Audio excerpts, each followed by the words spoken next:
Kanpur tax bar association ने लखनऊ में बैठक आयोजित की, जिसमें माल के परिवहन से संबंधित जीएसटी अधिनियमों की धारा 119 और नियम 138 पर चर्चा हुई। इस बैठक में वरिष्ठ अधिवक्ता महामंत्री अमित शुक्ला ने संचालन किया और सचल दर से संबंधित प्रक्रिया का प्रोजेक्टर पर सजीव प्रस्तुति दी गई। धारा 129 के तहत सड़क पर माल के आदान प्रदान में आने वाली समस्याओं को लेकर एक बैठक हुई। इस बैठक में आशीष पोरवाल, एडवोकेट और वकील संजय गुप्ता ने वैट अधिनियम के तहत आने वाली प्रक्रियाओं को सही ढंग से लागू करने की आवश्यकता पर बल दिया। उन्होंने कहा कि व्यापारियों के उत्पीड़न को रोकने के लिए इस बैठक का आयोजन किया गया। इन मुद्दों पर हुई चर्चा धारा 129 के तहत माल के परिवहन में आने वाली बाधाएं, वैट अधिनियम के प्रावधानों का गलत इस्तेमाल, व्यापारियों के साथ उत्पीड़न समस्याओं का समाधान। वकील संजय गुप्ता ने कहा कि इन मुद्दों को संबंधित अधिकारियों के सामने उठाएंगे और व्यापारियों के अधिकारों की रक्षा के लिए हर संभव प्रयास करेंगे। संगोष्ठी में उपस्थित अशोक कुमार अग्रवाल, केएल दीक्षित, पंकज शुक्ला, यश निगम, नरेश त्रिपाठी, रवि शुक्ला, अरुण श्रीवास्तव, आरके अग्निहोत्री, मोहम्मद आरिफ, मोहम्मद इरफान, राजाराम त्रिवेदी, अखिलेश शुक्ला, प्रभात वर्मा, हंसराज, मोहम्मद यूसुफ आदि बड़ी संख्या में अधिवक्ताओं ने भाग लिया। मैं अमित शुक्ला, महामंत्री टैक्स बार एसोसिएशन कानपुर। आज की जो हम लोगों ने ये मीटिंग रखी है, ये जीएसटी के प्रावधानों के अंतर्गत जो सड़क से माल व्यापारी एक स्थान से दूसरे स्थान पर भेजते हैं, उनके संबंध में जो ये सचल दल के अधिकारी उस माल को रोक करके चेक करते हैं कि इसमें सही प्रपत्र लगे हैं या नहीं लगे हैं।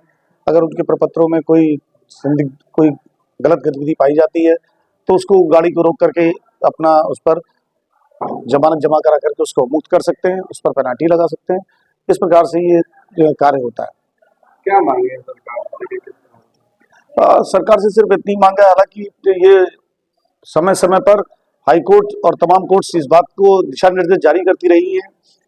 सरकार ने भी इस बार तमाम प्रपत्र जारी किए हैं कि अगर व्यापारी से कोई भी छोटी मोटी गलती हुई है तो गाड़ी न रोकी जाए, उसके प्रपत्र को चेक करके उसको वार्निंग दे करके छोड़ दी जाए।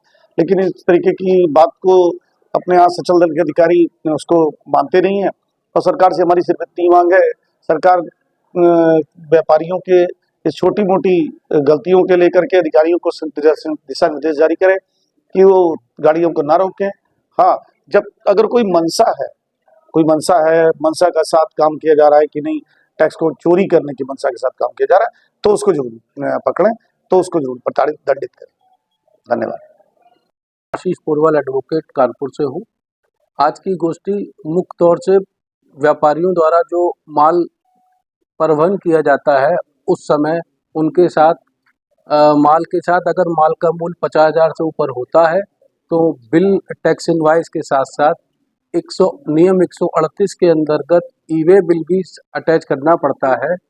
और इस परिवहन में अगर सचल दल अधिकारी द्वारा जांच की जाती है, कोई कमी आने पर वो माल को रोकते हैं और जमानत जमा करा के माल को अवमुक्त करते हैं। और कभी ऐसे भी बहुत सारे मैटर होते हैं जहां उनकी मनमानी रहती है और प्रताड़ित किया जाता है इस तरह व्यापारी को, और उसमें व्यापारी का व्यापार और वाहन स्वामी का वाहन वो भी बहुत दिक्कत में रहते हैं।